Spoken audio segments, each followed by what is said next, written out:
Welcome back. Welcome back. This is the Intelligent Developers, led by Andre Bueno and Gerard Delane. And we have some star power here today. We have the co-founders of Esusu, led by Wemimo and Samir. Guys, how are you doing? Doing well. Thanks a lot for having us. We're really excited for today's conversation. Thanks, Gerard. Thanks, Andre. Excited to be here with you. Beautiful, beautiful, beautiful. So, uh, these two wonderful gentlemen founded in 2018 Esusu, which is at the forefront of leveraging data to bridge the racial wealth gap, providing equitable financial access for all.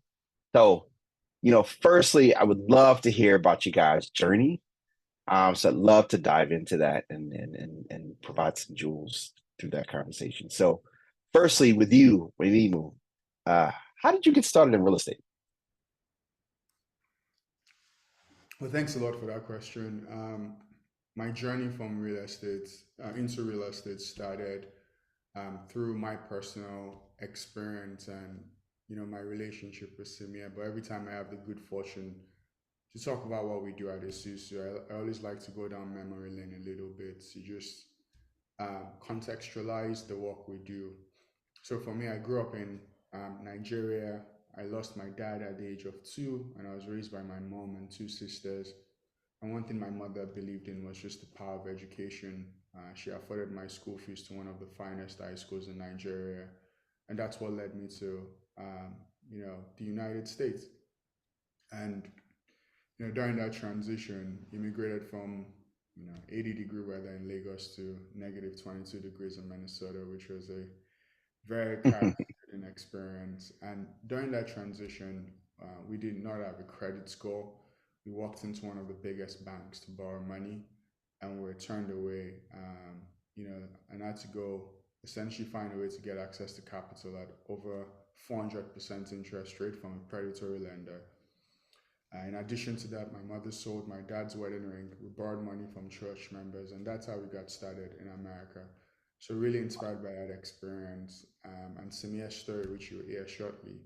We started Esusu on 3 core premises. No matter where you come from, the color of your skin and your financial identity shouldn't determine where you end up in the wealthiest nation the world has ever seen, and dare I say anywhere in the world. And the question that's always sort of stuck with us has been the central question of, you know, we have a credit system in America that treats people like they're guilty until proven innocent. So our foray into real estate was really how do we create technologies to give people a fighting chance, uh, not a handout. So, and the thesis was simple, which is there are over 110 million people, or a third of Americans, that rent, and they send on an average $1,100 to their landlords every month. But unfortunately, less than 10% of that data, if you annualize it, that's close to $1.4 trillion, is reflected on their credit score. So we created the technology that when people pay rent, we make sure it shows up on their credit score. And when they can pay rent, we partner with philanthropic institutions to give people zero interest loans or zero interest loans, no fees. So those folks are not evicted. And hopefully, as a society, we're not solving homelessness backwards. So it creates this win-win-win dynamic. And we're really, really excited about all the impacts that we've had since inception. And I think 2023 was a powerful year from an impact standpoint. And it's just been a wonderful journey and one that we're immensely grateful to be at the helm of. Absolutely amazing. Samir, please tell me how you got started in real estate. Yeah, thanks a lot, Gerard. I appreciate the thoughtful question. Like what Mimo said, I don't think our intention was really to build a company in real estate or prop tech. I guess you could say we were following a mission or sort of accidentally found our way into real estate when we realized it was the greatest opportunity to drive change and have the impact we sought. But to take you down memory lane like Wemimo did, Esusu really stemmed from our collective personal experiences. And for me, I grew up in an immigrant family from New Delhi, India. And when we moved to the United States, we thought we had made it. India's got over 1 billion people. It's hard to make a living out there, and America has great opportunity. But unfortunately, that was just far from the truth in our experience. And, my dad was mugged on his first day in the country. We didn't really have much by way of shelter. And those experiences really set the tone for a lot of my early childhood, where I watched my parents work miracles without credit and with limited financial resources, but still do everything they could possibly do to create that proverbial American dream. And the thought I was left with was it shouldn't be so hard for people putting their best foot forward every day to have that fighting chance. And so, inspired by that and Wemimo's story, which you just heard, we did indeed found Esusu on that core premise that no matter where you come from, the color of your skin or your financial identity, it should never determine where you end up in life. And it was really that sort of clarion call that drove us into becoming a real estate platform. The Susu originally stemmed as a savings vehicle trying to help communities save money in a collective forum. And very quickly, we realized that saving wasn't the problem.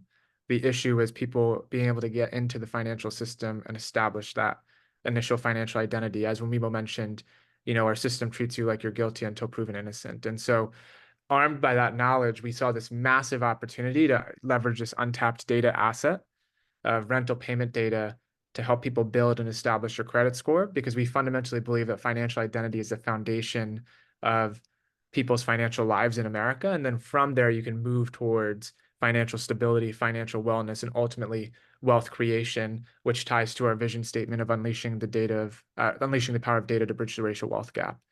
And so that's really how we ended up in real estate. I think what we realized is we wanted to create a win-win platform, and real estate has this false dichotomy that's not really serving anyone. One kind of narrative is, hey, there's lazy renters who are gaming the system and don't care, right? And just trying to screw over the landlord who's, trying to run a difficult business, right? And that's a broken narrative. Sure, there's a couple people here and there that game the system, but for the most part, people are doing their very best to make it. And that gets lost in that narrative. And on the flip side, you have this narrative of the landlord being this big, kind of greedy corporate overlord that's just trying to stamp out everyday folks. And the reality is, property management, real estate, asset management is hard. It is a hard business to provide housing for people at scale, maintain it, and scale it. And so we see both of those groups and wanted to create a different narrative where everyone can win, right? And so by reporting on-time rental data to the credit bureaus, it's a win-win. Renters are building and establishing credit. Landlords are improving their collections and cash flow. And ultimately, society is benefiting because you are creating more capital access for people that have been fundamentally left behind. And that's sort of how we've innovated on every step of our product roadmap with our 0% interest loan pool, our social impact reporting, our financial literacy, and so on and so forth. And so a long-winded way to say how we ended up in the real estate world. That's absolutely incredible, just hearing the story and the growth that you guys have had. It really sounds like, and both of you guys not only bring this very strong entrepreneurial background and experience to the table, but at the same time, you both have had major jobs along the way. So I'm curious, like how did you two meet, and how did this partnership come about? Yeah, thanks, Jared. I think we met during over 10 years ago. President Clinton brings young students and entrepreneurs together where the focus is how do you translate a small idea you have and think about scale, or how do you bring theory through practice? It was called the Clinton Global Initiative Conference. So we met there. We were both running different companies. I was running a company called Clean Water for Everyone. Samir was running a food rescue company called Transfer Nation. And we just became friends. And then we also found out that we were students at NYU together. So we just started trading notes and, you know, facilitating introductions to each other and just started building relationships that way. We went to, following graduation, we went to different professional settings. Samir was at LinkedIn, I was at Goldman Sachs and PricewaterhouseCoopers, really, doing M&A work.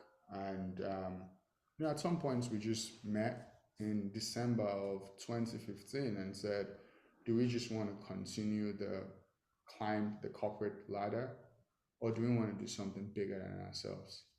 And we decided we wanted to do something bigger than ourselves. And we didn't have money, we didn't have all the connections in the industry, but we knew that, with hard work, dedication, and perseverance, we could make it work.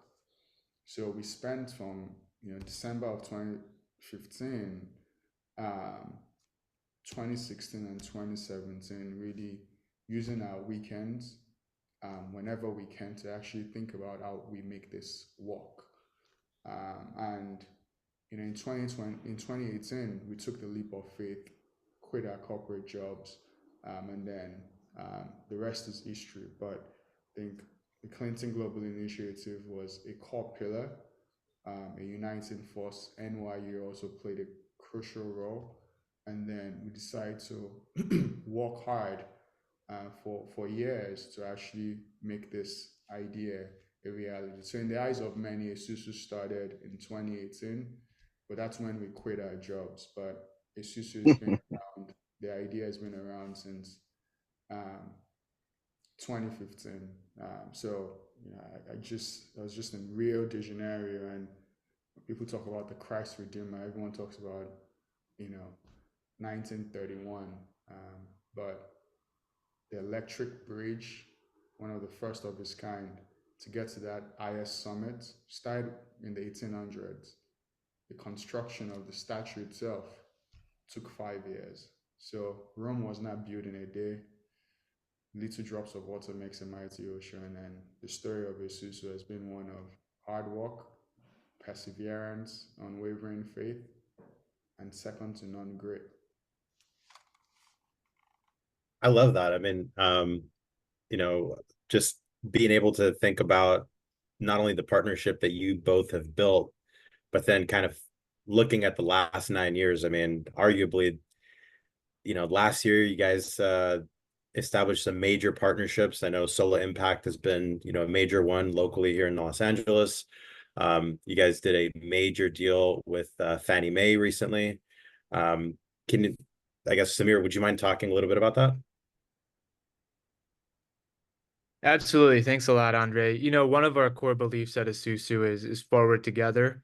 The very word Esusu means if you want to go fast, go alone. But if you want to go far, go together, which is from the Yoruba language in Nigeria, West Africa. And, that's really embedded in our partnership model, right? One thing you'll learn about Wemimo and I is we're not the people that think we know it all, right? At the end of the day, they always, one of the things that I know Wemimo likes to say as well is they always, tell you to think outside the box, but they don't ask anyone who's outside the box to be a part of that conversation, right? And so I think our superpower is we were outside the box. We saw that a system could be better, but don't really delude ourselves into thinking we can do it alone. And so we always believe in that if we come together with major players in this industry, we can go a lot further together. And that's what you see reflected in the Solar Impact partnership locally in Los Angeles. We've known Martin, the CEO there, for years. And have a tremendous amount of respect for what he's built to really create affordable low-income housing in Los Angeles, a city that's in desperate need of both affordable housing and a significant amount of it. And one of the things we love about an institution like Sola is it's not only providing housing, but it's also providing dignity. The beehive that they've built out is an incredible institution, and we just like the intentionality with their sort of building what they're doing. But taking a step back and thinking about both Fannie Mae and Freddie Mac, we have the good fortune of working alongside both GSEs, and that's been instrumental to our growth. And, one of the things that we realized about our work at Esusu was that it was aligned with the goals and the objectives of both policymakers and federal institutions. And so all the way back in 2020, we started speaking with Freddie Mac and then Fannie Mae about sort of some of their goals for their equity and multifamily housing plan, which for the first time in history involved reaching the renter and making sure that they had better financial opportunity and access, and sort of worked with them to pilot out an initiative whereby the GSEs will both cover the cost of rent reporting on behalf of the landlord to drive adoption and growth in the industry. And that's because it tied directly to the equity and multifamily housing plan that they submit to FHFA and report against every single year. And we were able to kind of collaborate with them and other players in the industry to create a vehicle to do that, where we can actually, by growing our platform, achieve a major public policy initiative that's beneficial not only for the GSEs, but also for the government and the greater American economy. And that's really the beauty of this partnership. Once again, creating that win-win-win. Renters are benefiting, landlords are benefiting, and it's driving value into secondary mortgage markets as well through Freddie Mac, Fannie Mae, and the lending community. And I think part of what you're asking after is some lessons learned. And I will say that, I think Wemimo touched on a little bit of this, but people see some of our partnership announcements, Fannie Mae, Freddie Mac, Solo. What they don't see is the years that went into that.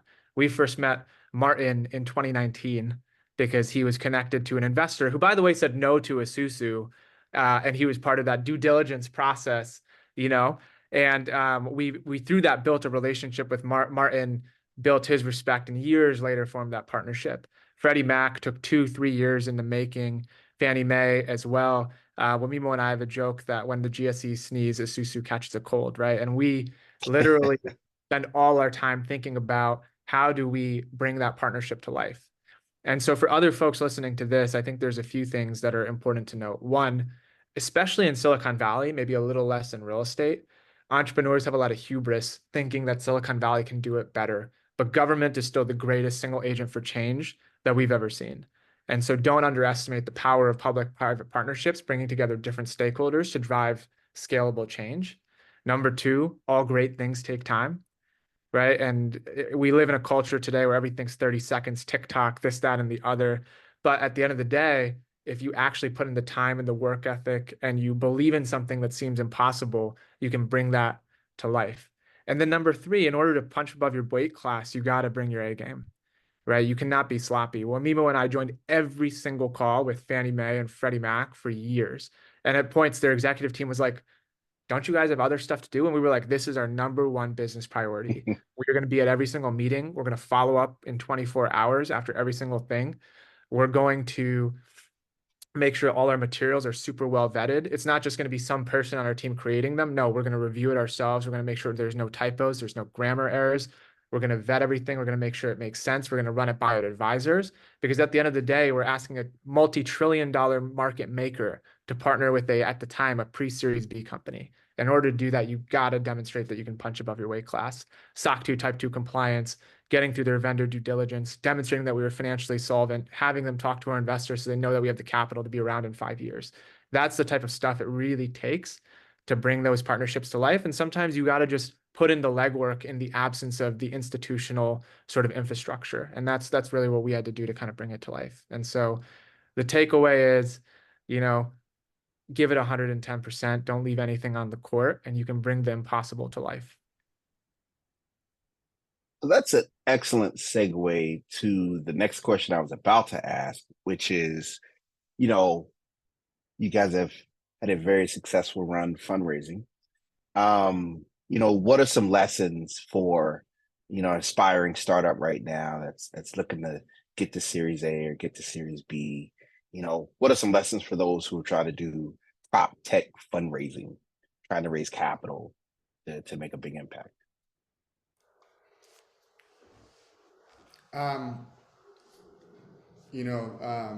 JFK once said, "Victory has 1,000 fathers, but defeat has none." Raising capital for Esusu wasn't easy. It might come across as though that we've raised a lot of money, and it wasn't easy. If we sort of reflect back, we spoke to 326 investors, and they said no to us because they didn't believe an idea like this could be transformative. And we had a lot of no's from a lot of people. One of the funny stories we always talk about is when we signed our first contract. It was a $20,000 contract with the University of Minnesota. Myself and Samir traveled to make sure that deal came to reality in the northwestern region of Minnesota, North Dakota. And we were both in $100,000 in credit card debt. We couldn't afford an hotel room. And we had a genius idea, which is to go to the Denny's. It's cheap. work all night at the Denny's because it's open 24 hours, and then catch a flight to San Francisco to continue to raise money. Unfortunately, we had been on an international flight a few days prior, and our bodies just couldn't take it anymore. We started sort of dozing off at the Denny's, and the restaurant manager came and literally asked us to leave. So we got kicked out of a Denny's, we got evicted from a Denny's. And it was by no means his fault, right? Because people would want to do something similar to what we were doing. And those moments sort of keeps you humble, keeps you focused, and know that everything can be taken away from you. So the lessons learned for folks going into prop tech or any other technology sphere is you got to be able to persevere. There will be hard days on this journey. There will be a lot of no's, and you need to prepare yourselves for those painful no's. But when you get hit 7 times, you get back the 8th time. And you just wake up and be caught trying to do what you believe is right. There'll be a lot of people that get into the market for the wrong reasons, but if you're in it for the right reasons, you'll survive and you continue to power through.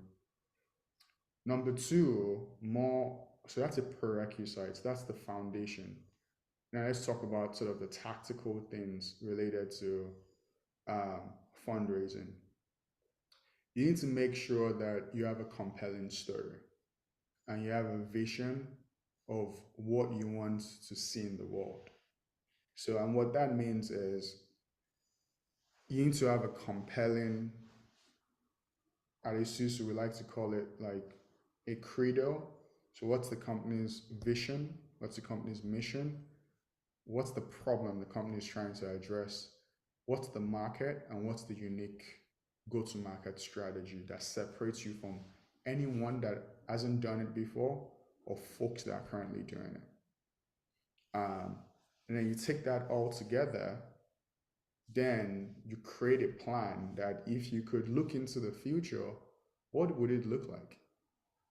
And I think that's what we have in the United States, right? The founding fathers said, you have one single assignment, make this country more perfect. That's a perpetual assignment. Number 2 is if you're able to do that, maybe you can then have this unrelenting pursuit of happiness. And the document that holds all that together is the Constitution of the United States, which has the opportunity to be amended, right? And for us at Esusu, it's really simple. It's like, how do we leverage data to bridge the racial wealth gap? How do we keep people in their homes? And the way we are doing it is making sure people are seen by the American financial system by reporting rental data. And then, working meticulously to make sure that folks can live their financial best. So you have to have a compelling narrative, vision to values, and like the world you want to see particularly. And so that's always important for investors. And then number 3 is arguably one of the most important things, and it's the things that lead to companies to either succeed, fail, or just their demise. People are the most important assets on this journey. And if you don't have the right people, the company can implode. The company will not realize its true potential, even if you have the best plan. So you ought to make sure you have the right people. It's foundational before you go out there, because ultimately investors bet on people, right? Ideas will change, they'll fluctuate. Case in point, NVIDIA almost died twice, but now it's the most valuable company as of today in June 21st of 2024 in the world, right? So it's always important to have that. And the reason why investors have stuck with the CEO is because they know his pedigree, they know he's great. And when you talk to him today, you still have that sort of feeling. So in a nutshell, it's just threefold. Have a compelling vision that people want to be part of, that people want to, that gets people excited. That's a little bit scary, right? We want to use data to bridge the racial wealth gap, right? We don't want to use a dream. Martin Luther King got a dream, right? We have a plan, right? We have the dream of MLK, we have the execution of Jeff Bezos, right? It's what we want to do at Esusu. And then you have to have the right people. You know, people have transcended time throughout the history of this country. You go back to Emancipation Proclamation, the brother Abraham Lincoln, you got Frederick Douglass during that time. You go to the 60s during the Civil Rights Movement, you got MLK. Obama said, yes, we can. And now we at Esusu were like, we got a plan to make sure people are being seen in this country and not left behind, right? People are really, really, really important on this journey. And the technical stuff is simple. Once you have a vision people can get on, the right people are in place that are unrelentingly passionate about what you do, then you can talk about, now, how do we want to make this plan a reality? What is the addressable market? What is the unique way you're going to go about doing it? Samir talked about our unique partnerships with government, which we believe is one of the biggest driving forces of change and impact in society. What is your own unique go-to-market strategy to have a profound impact in the real estate market or any other industry you're going to? And once you have that, those three ingredients, the sky is just not the limit, it's the launch pad. And the last thing I would say, just to tie it all together, raising money is a people game. You know, you gotta invest in the relationships. There are a lot of people that have said no to us, that have come around and helped us in different ways, and it's a long game. You know, we don't plan in minutes, we don't plan in days, we don't plan in years, we plan in decades, right? Or relentless athletes. You know, we play the NBA finals when we have to, and then we go back to regular season. So that's how you think about it, and just build relationships all through and continue to be caught trying.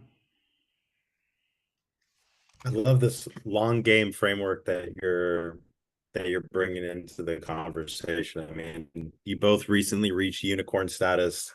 That's something that's so highly coveted in Silicon Valley. And, you know, if you're looking at that young 20-something or 30-something-year-old that's looking to get into the industry, they're seeing just how much the industry has changed.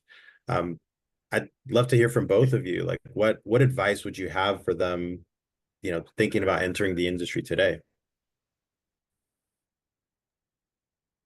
Yeah, Andre, thanks for the thoughtful question around sort of advice for folks that are younger in their career, looking to enter the industry.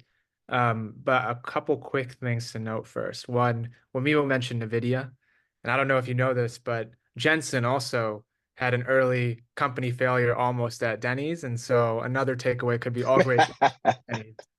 But secondly, you mentioned the valuation being a unicorn company, and I want to touch on this a little bit because one, you know, I think it's beyond Wemimo and I's wildest dreams, right? The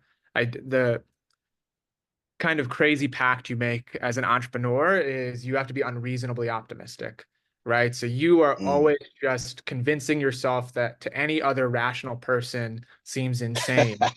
It's possible, Yes. right? And in some ways, it's powerful to see that external validity that, hey, what we've built is actually making a difference in people's lives. And the fundraising is one of the metrics that people use at that. But I will say that raising money is a mortgage. It is not the end game. In 2021, people got really excited about big valuations, lots of money, XYZ, right? But it is a mortgage. You raise the capital because there's an expectation you pay it back. So rather than getting the kind of single family starter home, you just bought the entire block, right? When you become a unicorn company, right? And so I want to make sure that founders think about it like that, and they understand that there is a trade-off in raising capital, and it's a great thing, but you should be very aware of what you sign up for, because the thing about being an entrepreneur is every day something great happens and every day something shitty happens, and you just got to roll with it. And it doesn't matter whether you have $1 in your bank account or 100 million in your bank account or $1 billion. It keeps you humble and it keeps you grounded. And so I only say that because people think it's really cool to be an entrepreneur. And don't get me wrong, there's some great parts of it, but it is a grind. You put everything on the line repeatedly, and you got to make sure you want it. Like, you got to be willing to make the sacrifices personally, financially, emotionally. I haven't had a good night's sleep in a freaking decade. I don't think Wemimo has either. At the end of the day, it takes everything. And so the reason I say that is because you got to make sure it's something that matters to you. It's not about getting the valuation. It's not about being an entrepreneur. It's about solving a problem, doing something in the world that has meaning to you, because that's what's going to get you through the tough days. It's for what I always tell people, right? The reason why we could get through the hardest days at Esusu is, one, because of Wemimo and I's partnership. At the end of the day, we've been through everything together, the highs, the lows, and everything in between. And I know no matter how great or how bad one day is, there's at least one person in the world who gets it. And we've been through everything together, right? Where it's like we're the best man at each other's wedding, work husbands, and that sort of partnership is powerful, and you need to have that infrastructure.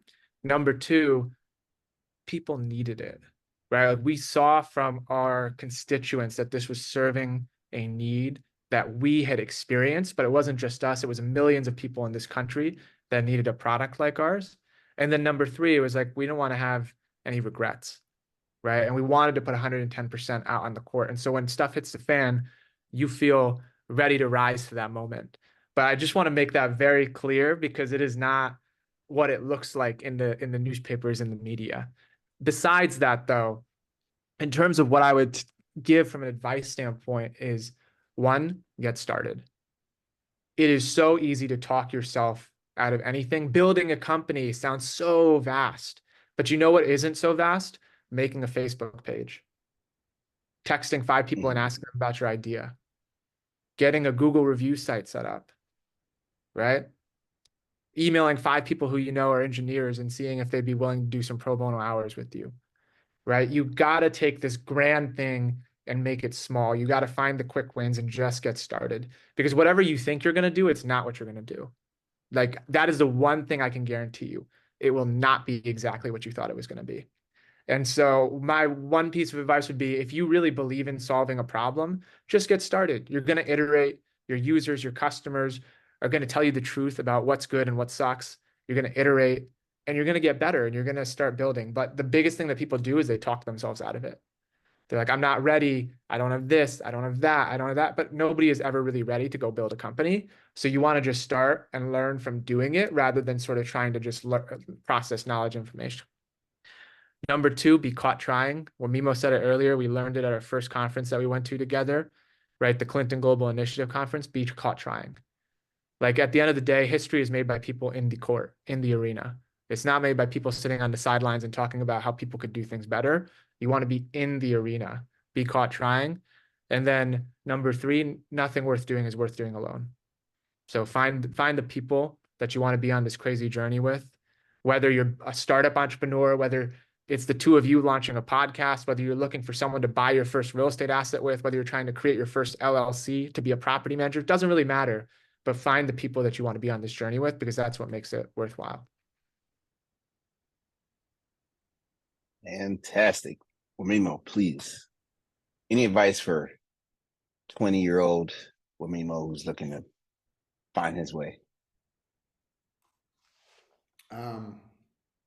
People are the most important asset. Surround yourself with people that are smarter than you.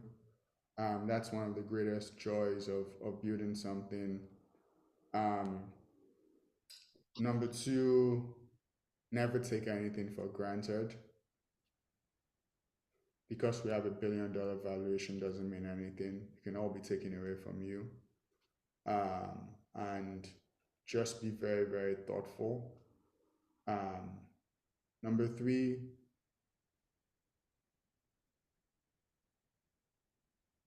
pay it forward for others.